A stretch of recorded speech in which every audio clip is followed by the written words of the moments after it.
हा कार्यक्रम जॉयस मायर सेवाकरांच्या मित्रांनी आणि भागीदारांनी शक्य केला आहे. तुम्हाला जे करायला आवडतं ते करायचं सोडून तुम्ही प्रभूला जे आवडतं ते करता, तेव्हा प्रभूला कौतुक वाटतं, कारण तुम्हाला लोकांकडून नाही तर देवाकडून प्रतिफळ मिळत असतं हे लक्षात घ्या. मी जॉयस मायर आहे आणि मला विश्वास आहे की परमेश्वर तुमच्या सगळ्या वेदना दूर करील. आपण प्रेमाच्या वेगवेगळ्या पैलूंबद्दल पाहणार आहोत आणि 9 आहेत खरं तर. मला वाटलं की वेळ पुरेल की नाही म्हणून मी 2च घेऊन आले. प्रीती सहनशील आहे, प्रीती दयाळू आहे. मी एक मुद्दा सांगू पाहतेय की आपण प्रीतीवर लक्ष केंद्रित करायला हवं. तिमथीने सांगितलं की त्याच्या सगळ्या शिकवणीचा आणि सूचनांचा उद्देश लोकांना एकमेकांवर शुद्ध अंतःकरणाने, शुद्ध विवेकाने प्रीती करणं होता. आणि प्रीतीचं महत्त्व आणि लोकांना माफ करणं किती महत्त्वाचं आहे हे समजून घेण्यासाठी मी देवाला माझा उपयोग करून घे असं म्हटलं. आणि बघा, प्रीतीच्या सगळ्यात सुंदर पैलूंपैकी ते एक आहे, आपल्यावर देवाची कृपा आहे.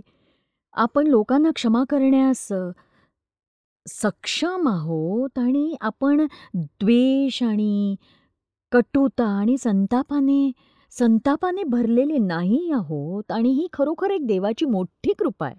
आणि जसं मी आज म्हटलं की ज्या लोकांना तुम्ही क्षमा करणं आवश्यक आहे ते कदाचित तुमच्या माफीस पात्र नसतील. आपण सुद्धा देवाच्या क्षमेस पात्र नाही आहोत खरं तर. माझी आई माझ्या क्षमेस पात्र नव्हती, माझे वडील माझ्या क्षमेस पात्र नव्हते, पण मी एक चांगली व्यक्ती होते म्हणून देवाने मला त्यांना क्षमा करण्याची कृपा दिली. आणि देवाने मला ती कृपा दिली म्हणून मी माझ्या आईवडिलांना क्षमा करू शकले आणि ते म्हातारे होईपर्यंत मी त्यांची काळजी घेऊ शकले. आणि मी तसा प्रयत्न केला. बघा, एकदाही मला त्यांना पाहण्यासाठी नर्सिंग होममध्ये जाता आलं नाही. पण हे मला काय वाटतं त्याबद्दल नाहीये, तर हे माझ्या कर्तव्याबद्दल आहे आणि मी ते पूर्ण करायला हवं. बायबल म्हणतं, तुम्ही पालकांची काळजी घेतली नाही तर अविश्वासणाऱ्यांपेक्षाही तुम्ही वाईट आहात, मग भले तुमचे पालक तुमच्याशी कसेही वागले असोत. आमेन. खरं तर त्यात अधिक सामर्थ्य आहे. जर ते तुमच्याप्रती चांगले नसतील ना तर देव तुम्हाला कृपा देतो. ज्यांनी तुमच्याशी गैरवर्तन केलं त्यांच्यावर प्रेम करण्याची कृपा मिळणं हा विशेषाधिकार आहे. म्हणजे ती एक सुंदर गोष्ट आहे, लक्षात घ्या. आपण पापी होतो तरीही येशूने आपल्यासाठी मरण पत्करलं. म्हणून आपणही लोकांना माफ करायला हवं. देव आपल्याला ते करायला सांगतो. आणि या सभेद्वारे मी तुमच्यापर्यंत हे पोहोचवू इच्छिते की जर तुम्ही देवाबरोबर चाललात, देवासोबत राहिलात, तुमच्यातील सगळा मळ निघेपर्यंत तुम्ही वचनात राहिलात, तर तुम्ही कधीही अयोग्य वागणार नाही. तुमची अयोग्य वर्तणूक देवाच्या मनाला दुःखी करते आणि तुमच्या वाटचालीत अडथळा निर्माण करते. प्रभूच्या प्रीतीचे अनेक पैलू आहेत, पण प्रीती उद्धट नसते. प्रीती नेहमी प्रत्येकाचं कल्याणच करते. मला हे आवडतं. जर तुम्ही लोकांविषयी संशय बाळगण्याऐवजी त्यांच्यातल्या सर्वोत्तम गोष्टी बघितल्या तर अनेक दुःखांपासून स्वतःला वाचवाल तुम्ही. खरंच, तुम्ही त्यांचं भलं केल्यानंतरही ते वाईट वागले तरीही तुम्हाला त्रास होणार नाही, लक्षात घ्या. मी नेहमी संशयानेच वागायचे. माझे डॅड मला म्हणाले की मी लहान असताना अक्षरशः ते मला शिकवायचे की कुणावरही विश्वास ठेवू नकोस, लोक तुझा गैरफायदा घेतील, गोड बोलणाऱ्यांचा हेतू हा नेहमी वाईटच असतो. अशा विचारसरणीत मी लहानाची मोठी झाले. आणि जर मी प्रत्येकाच्या सर्वोत्कृष्ट गोष्टीवर विश्वास ठेवू शकते तर या सभागृहातला कोणीही ठेवू शकतो. बघा, जेव्हा तुम्हाला भासतं की लोक तुमच्याविषयी चुकीचे हेतू बाळगतायत, किंवा तुमचा गैरफायदा घेताय, तर तेव्हा खरं तर तुम्ही दयनीय आहात. म्हणून लोकांच्या चांगल्या त्या गोष्टी बघा आणि बघा, प्रीती ही कधीही असफल होत नाही. प्रीती लोकांकडून हरत नाही. एखाद्या व्यक्तीवर प्रीती करणं म्हणजे नेहमी त्यांच्या अवतीभोवती असण्याची गरज नाहीये. तुम्ही विपर्यास करू नका माझ्या म्हणण्याचा. बघा, मी स्वतःचं शोषण करून घ्या असं सांगत नाही. अतिप्रेम आणि अतिलाडाने तुम्ही काही जणांच्या समस्या वाढवत असता. उलट त्यावेळेला तुम्ही अतिप्रीती न कराल तर लोक वाचतील असं असतं. जर तुमचा 35 वर्षांचा प्रौढ मुलगा आहे आणि तो तुमच्यापासून दूर राहतोय आणि प्रत्येक वेळी तुम्ही त्याला पाठीशी घालताय, तर तुम्ही त्याच्यावर उपकार नाही करत आहात, लाडावून ठेवताय त्याला तुम्ही. आणि ही कदाचित जगातली सगळ्यात कठीण गोष्ट आहे, आपल्या मुलांना शिस्त लावणं. मला वाटत नाही याच्यापेक्षा काही कठीण आहे, कारण आपण मुलांवर प्रेम करतो. पण जर प्रत्येक वेळी तुम्ही मुलांच्या संकटातून त्यांनाच मार्ग काढू दिला नाहीत ना, तर मग आपण मुलांना पांगळं करतोय. मग ते स्वतःहून निर्णय घ्यायला कधीच शिकणार नाहीत. म्हणून कधी लोकांना जागं करण्यासाठी थोडंफार दुखवावं हे लागतंच. आणि मग बघा, म्हणून मला प्रीती काय आहे याबद्दल तुम्हाला गोंधळात नाही टाकायचे. प्रीतीचा अर्थ असा नाही लोकांना तुमच्याशी कसंही वागू द्या. प्रीती म्हणजे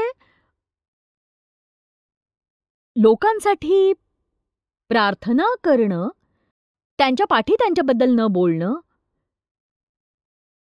खरोखर गरज असेल तर त्यांना मदत करणं. आणि तुम्हाला वाटतं की ही देवाची इच्छा आहे तर तुम्ही ते करा. बघा, देव मला माझ्या पालकांची काळजी घ्यायला सांगत होता आणि फक्त पालकांचीच नाही, माझी एक विधवा काकू होती, तिची मी काळजी घेईन असं वचन माझ्या काकांना दिलं होतं. आणि एक काळ असा होता की 3 म्हातारी माणसं हॉस्पिटलमध्ये ऍडमिट होती आणि आम्ही पैसे भरत होतो.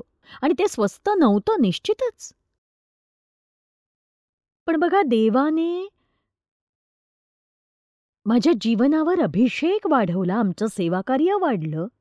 बघा, जेव्हा तुम्ही लोकांवर प्रेम करता, तुमच्या आयुष्यात अद्भुत गोष्टी घडतात. मला जायचं नव्हतं, पण बघा, लक्षात ठेवा, मला जायचं नव्हतं तरीही मी गेले, कारण हेच योग्य आहे हे मला माहीत होतं. आपण तेच केलं पाहिजे जे योग्य असतं. पुन्हा सांगते, आपण तेच करावं जे योग्य आहे. मग आपल्याला ते करावंसं वाटो की नाही, कारण देवावर तुम्ही प्रीती करत असता म्हणून. आमेन. आणि बघा, मला त्यावेळी आतून जाणवलं आणि माझा असा विश्वास आहे की तुमच्यातल्या काही जणांसाठी ही सभा खूप आशीर्वादित ठरेल, कारण त्यामुळे तुम्ही योग्य निर्णय घेऊ शकाल.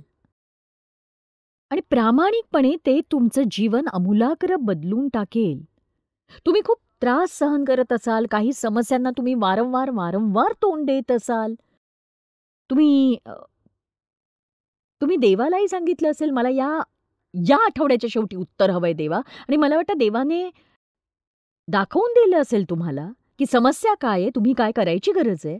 पण नजर चुकीने तुमच्याकडून ते राहून जाता कामा नये. आता बघा, प्रीती अभिमान बाळगत नाही, ती गर्विष्ठ नाही, ती फुगत नाही, स्वतःला सर्वश्रेष्ठ मानत नाही, इतर लोकांना प्रीती कधी कमी लेखत नाही. आणि बघा, नम्रता हा सद्गुण मिळवणं आणि तो धरून ठेवणं ही सगळ्यात कठीण गोष्ट आहे. कारण तुम्हाला वाटतं तुम्ही नम्र आहात, पण खरं तर ते तसं नसतं. तो एक प्रकारचा अभिमान आणि गर्व असतो.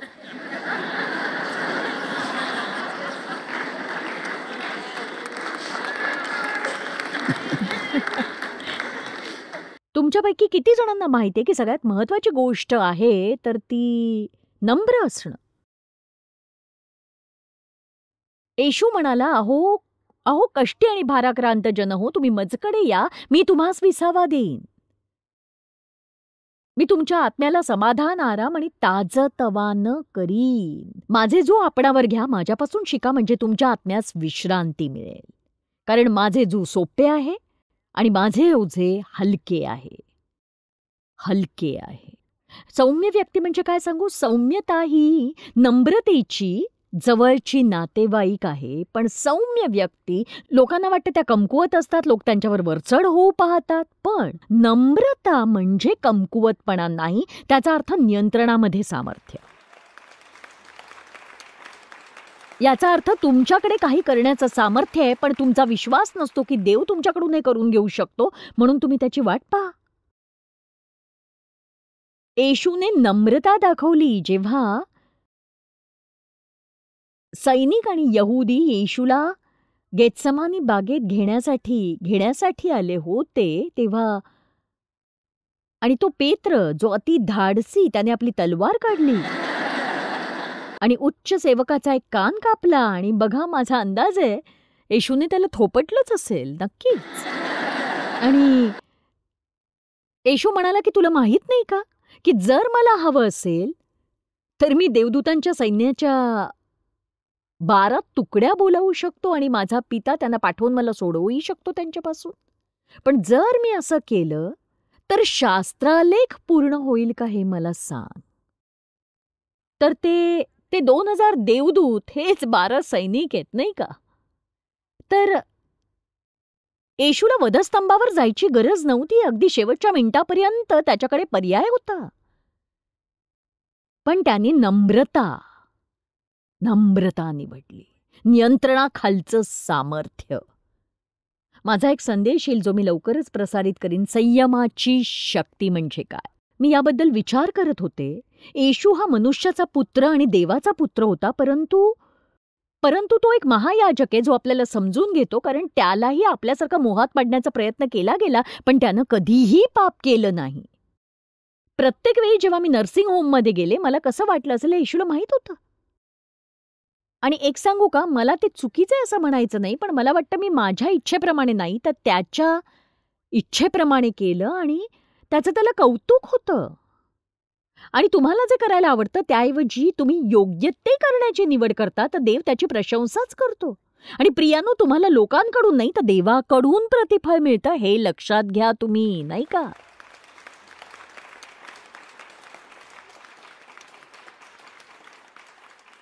बायबल म्हणतं, येशू म्हणाला मी लवकरच येतोय आणि माझं प्रतिफळ माझ्या बरोबर आणतोय. आणि म्हणून या गोष्टी करणं नेहमीच सोपं नसतं. परंतु नम्रता ही एक सुंदर गोष्ट आहे. आणि तो 40 दिवस अरण्यात असताना सैतान त्याला मोहात पाडू पाहत होता आणि त्याला त्रास देत होता. तेव्हा येशूला ते किती कठीण गेलं असेल याचा विचार करू शकते मी. आणि बघा, त्याला सहज शक्य होतं त्या सैतानाला उडवून टाकणं, तरीही त्याने ते सहन केलं. आणि का केलं? कारण पवित्र आत्म्याद्वारे त्याला अरण्यात नेण्यात आलं होतं.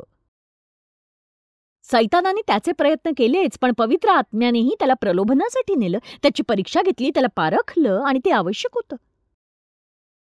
का आवश्यक होतं? कारण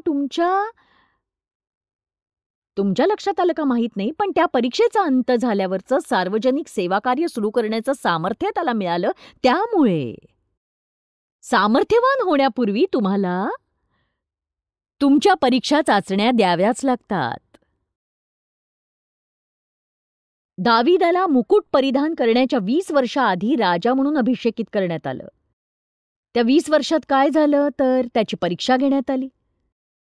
म्हणजे शौलाने त्याचा पाठलाग केला, त्याला मारण्याचा प्रयत्न केला. योसेफचं काय? तो लहान मुलगा असताना अभिषिक्त झाला होता, तरी त्याने जे केलं नाही त्याबद्दल त्याने 13 वर्ष तुरुंगात घालवली. त्याच्या आयुष्यात सत्ता येण्याआधी त्याला काही परीक्षातून उत्तीर्ण व्हावं लागलं. आणि म्हणून येशू म्हणाला, मी नम्र, सौम्य आणि लीन आहे. प्रीती गर्विष्ठ किंवा उद्धट नाही. एक गर्विष्ठ व्यक्ती नेहमी विचार करते की मीच चांगली आहे आणि गर्विष्ठांना वाटतं तेच बरोबर आहेत. ते लोकांकडे तुच्छतेने पाहतात. त्यांच्या इतके बुद्धिमान आणि सुशिक्षित कोणी नसतात असं त्यांना वाटतं आणि त्यांना तुम्ही मूर्ख वाटू शकता आणि हे असं काहीतरी असतं की हे खरंच असं आपण कधीही करता कामा नये. आपण कधीही कुणाला मूर्ख वाटता कामा नये आणि आपण नेहमीच लोकांना चांगलं वागवलं पाहिजे आणि मला आशा आहे की प्रत्येक वेळी कोणीतरी माझ्या आजूबाजूला असेल तर मी त्यांना थोडासा आनंद देऊ शकेन. मी एकदा कुठेतरी वाचलं की एखाद्याच्या मनात तुम्ही त्यांच्याशी काय बोललात हे राहत नाही, पण तुम्ही त्यांना कसं वागवलं हे नक्की राहतं. आमीन. जेव्हा तुम्ही लोकांच्या गटात असता आणि समजा तिथे 10 लोक आहेत, त्यापैकी 5 जण तुम्हाला माहीत नसतील, तर तुम्हाला माहीत असलेल्या 5 जणांकडे जाण्याचा तुम्हाला मोह होतो, कारण ते सुखदायक असतं. पण जर तिथे कुणीतरी एकटं असेल किंवा वाटत असेल, तर तुम्ही त्यांच्याकडे जा, त्यांच्याशी बोला. ज्यांच्याशी तुम्ही सोयीस्कर आहात, त्यांच्याशी बोलू नका. जा आणि इतर कुणाला तरी चांगलं वाटू द्या. ते जास्त महत्वाचं आहे. आमीन. या साध्या गोष्टी आहेत ज्या देवाने मला सांगितल्या आहेत, वर्षानुवर्ष शिकवल्या आहेत. बघा, प्रीती हा एक शब्द नाहीये, हे असं काहीतरी आहे जे लोकांना वाटू शकतं, ज्यामुळे त्यांचं जीवन सुधारतं. हे काहीतरी आहे जे त्यांना चांगलं बनवतं. प्रीती बरं करते, दुःखी हृदयांना आनंदित करते. हीच खरी प्रीती. देव माझ्यावर विनाअट प्रेम करतो.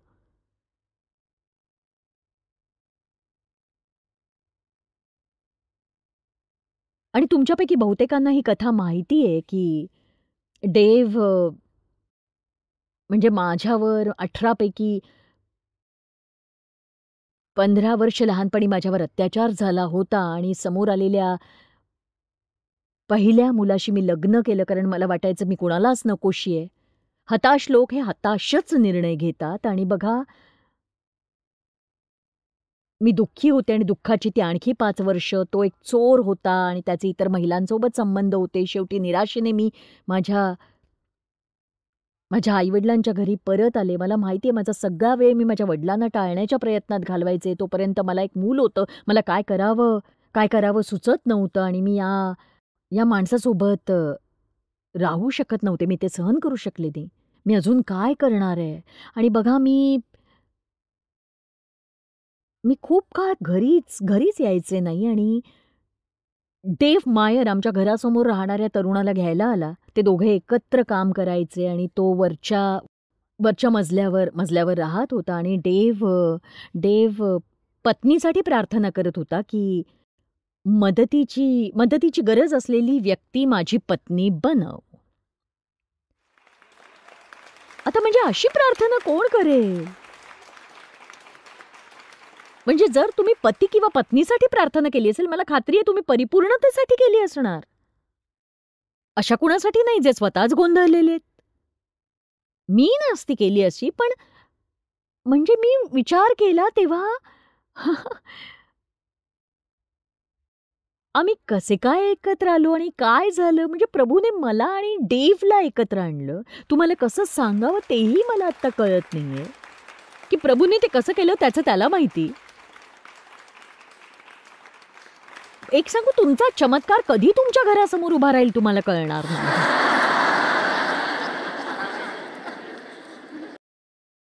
हो. तर मी त्याला गोंडस वाटले. मी शॉर्ट्स घातल्या होत्या, आईची कार धुत होते आणि तो असं म्हणाला, हे तुझी कार धुवून झाल्यावर तू माझी कार धुशील का? आणि मी म्हटलं, मित्रा, तुला तुझी कार धुवायची असेल ना, स्वतःची स्वतः धु.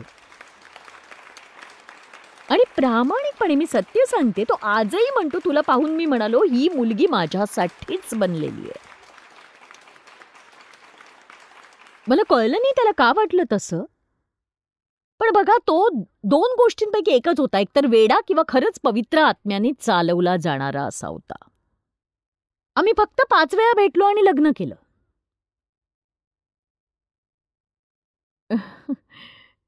देव तारण पावलेला, आत्म्याने भरलेला, आयुष्यभर चर्चमध्ये जाणारा.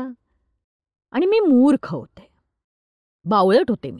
मी 9 वर्षांची होते तेव्हा माझं तारण झालं, पण ते चांगलंच होतं, कारण माझ्या वडिलांबाबतीच्या गोंधळात मी आले नसते बाहेर. नाही तर त्यानंतर मला मला काही शिक्षण मिळालं नाही. मी आता वळून बघते तेव्हा जाणीव होते की देवाने खरोखर माझी काळजी घेतली. खूप काळजी घेतली. भले त्याने त्या परिस्थितीतून मला तेव्हा बाहेर काढलं नाही, माझ्या प्रार्थनेला उत्तर दिलं नाही. पण मला विश्वास आहे त्याची इच्छा माझ्या जीवनात पूर्ण झाली. त्याने मला त्यातून बाहेर काढलं नाही, त्यातून नेलं. आणि मला काय मिळालं सांगू? मी तुम्हाला मदत करण्यास सक्षम झाले. त्याने मला त्या योग्य बनवलं. ऐका, कधी कधी तुम्हाला काही परिस्थितीतून जाताना त्रास सहन करावा लागतो, कारण तेव्हा तेच गरजेचं असतं. कारण देवाला माहीत असतं की त्याला पुढे जाऊन तुम्हाला काय बनवायचंय. त्यासाठी तुम्ही त्या त्रासातून जाणं आवश्यक आहे आणि ते देव जाणतो. आमेन. तर आम्ही पहिल्यांदा भेटलो आणि देव मला म्हणाला, तुला काही प्यायला आवडेल का? आणि मी म्हटलं, हो, मी बियर घेईन ना. तो म्हणाला, 1 ग्लास आवडेल? मी म्हटलं, नाही, सध्यापुरती 1 बाटली ठीक आहे.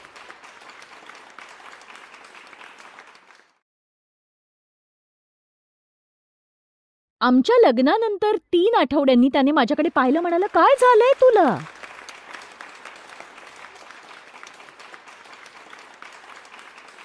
म्हणजे बघा, सुरुवातीला मला प्रेम म्हणजे काय माहीत नव्हतं. प्रेम कसं करावं माहीत नव्हतं. कसं स्वीकारायचं माहीत नव्हतं. प्रेम म्हणजे काय याची कल्पना नव्हती मला. पण देवने माझ्यावर प्रेम केलं आणि त्याने माझ्यासाठी काय केलं ते ऐका. कारण कदाचित तुम्ही सुद्धा एखाद्याशी असं लग्न केलं असेल ज्याच्यावर खरोखर प्रेम करणं कठीण आहे. पण मी तुम्हाला सांगणार आहे की जे जे जे देवने माझ्यासाठी केलं, मी कितीही वाईट वागले तरी तो मला दुःखी होऊ देत नव्हता, कधीच नाही. तुम्ही हे ऐका, कारण बघा, तुम्ही कुणाशी तरी नातेसंबंधात असाल, काही समस्या येत असेल तर त्या समस्यांवर अवलंबून राहू नका.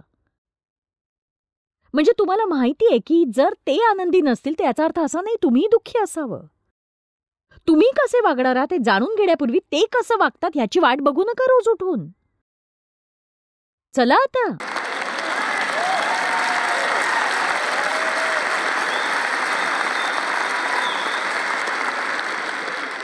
तुम्ही निर्णय घ्या की येशू हाच तुमचा आनंद आहे. मी खूप दुःखी होते आणि बघा, दुःखी लोकच इतरांना दुःखी करू इच्छित असतात हे लक्षात घ्या. मी खूप चिडचिड करायचे कारण तो सतत आनंदी असायचा. आणि मी म्हणायचे की मला होत असलेल्या वेदनांची तुला पर्वा नाहीये, अजिबात पर्वा नाही. मला खूप वाईट वाटायचं. मी स्वतःचीच दया आणि कीव करायचे. तुम्हाला माहितीच आहे सगळं, आपण करतोच ते. मग शेवटी मला कळलं की मला जे हवंय ते देवकडे आहे. आणि इथेच तर तुम्ही यातून बाहेर निघू शकता आणि तुम्ही खरोखर कुणाला तरी मदत करू शकता. कारण जे लोक दुखावले गेले, ज्यांच्याशी दुर्व्यवहार झालाय, त्यांना नेहमीच प्रवचनाची गरज नसते, उदाहरणाची गरज असते. आमेन. आणि त्यांनी काय केलं पाहिजे त्यांना शिकवण्यापेक्षा आपण आपल्या कृतीतून ते दाखवावं.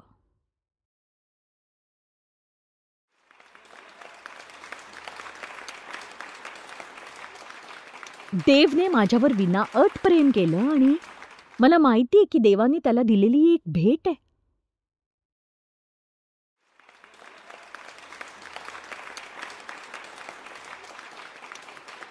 मी साधं स्वतःवर प्रेम केलं नाही तर कुणावर कशी काय करू शकले असते.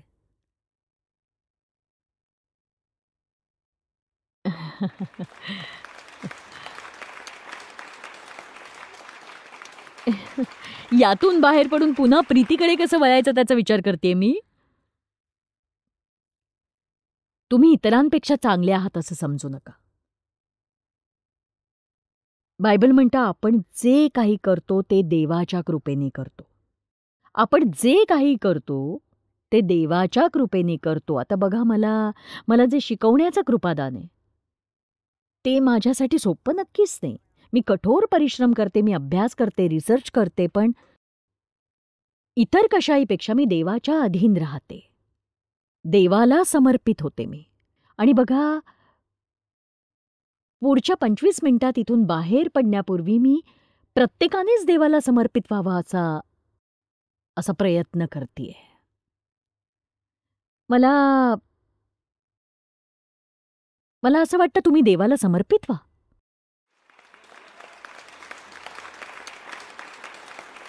आमेन.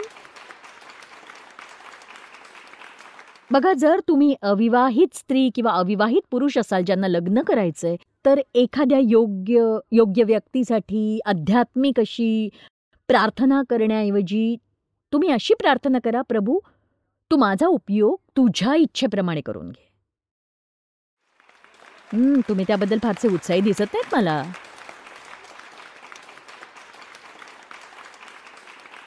हरकत नाही, पुढची 20-30 वर्ष तुम्हाला शिकवू शकेन एवढी शिकवण आहे माझ्याकडे. तुम्ही ते करू शकता. देवाने मला दिलेल्या कृपेने मी तुम्हा प्रत्येकाला हेच सांगते, आपल्या योग्यतेपेक्षा जास्त स्वतःला समजू नका. आपण देवाशिवाय काहीच नाही आहोत आणि तो सर्व काही आहे आणि त्याच्याशिवाय आपण काहीच नाही. हीच नम्रता आहे. हे देवावर अवलंबून राहणं आहे. हे जाणून घेणं की त्याच्याशिवाय आपण कोणीही नाही आहोत.